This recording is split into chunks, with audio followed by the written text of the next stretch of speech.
বিধানসভা নির্বাচনে দু দফায় নির্বাচন পর্ব সেরেছে বিহার। প্রশান্ত কিশোর দাবি করেছিলেন বিহারে 25-এর বেশি আসন পাবে না জেডিইউ। নীতিশ কুমার আর মুখ্যমন্ত্রী হবেন না। তেজস্বী যাদব বলেছিলেন নীতিশ বাবু অসুস্থ, তাকে চালনা করছেন বিজেপির উচ্চ বর্ণের নেতারা। এদিকে ব্যবধান ক্রমশ বাড়াচ্ছে এনডিএ। সর্বশেষ তথ্য অনুসারে 182 আসনে এগিয়ে রয়েছে এনডিএ। লন্ডনের আলো প্রত্যাখ্যান করে বিহার বোঝালো অস্তাচলে নয়, নীতিশ রয়েছেন মধ্য গগনে। এদিকে বিধানসভা নির্বাচনের ফলাফল ঘিরে উৎসবে মেতেছে গোটা বিহার। এনডিএ মহাগঠবন্ধন দুই তরফে বিরাট সেলিব্রেশনের আয়োজন করা হয়েছে। একদিকে নরেন্দ্র মোদীর ছবির সামনে তৈরি হচ্ছে লাড্ডু, অন্যদিকে 50,000 লোক খাওয়ানোর প্রস্তুতি নিচ্ছে অনন্ত সিং এর পরিবার।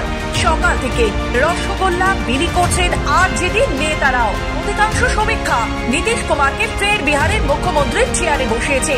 তাতে মহাগঠবন্ধনের মাথায় চিন্তার মেঘ জমা হলেও দু একটি সমীক্ষা আশার আলো জ্বালিয়েছে। তবে প্রাথমিক ট্রেন্ডে বিরাট ব্যবধানে এগিয়ে এনডিএ।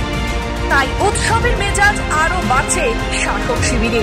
লাড্ডু, জিলিপি, ছাতুর পরোটায় প্রাথমিক সেলিব্রেশন সারছে এনডিএ।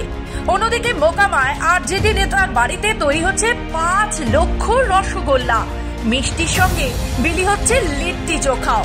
শেষ পর্যন্ত জয়ের স্বাদ পাবে কোন পক্ষ, সেদিকেই তাকিয়ে সকলে। ভোটের ফল যাই হোক, মিষ্টি যুদ্ধে হাড্ডাহাড্ডি লড়াই বিহার জুড়ে।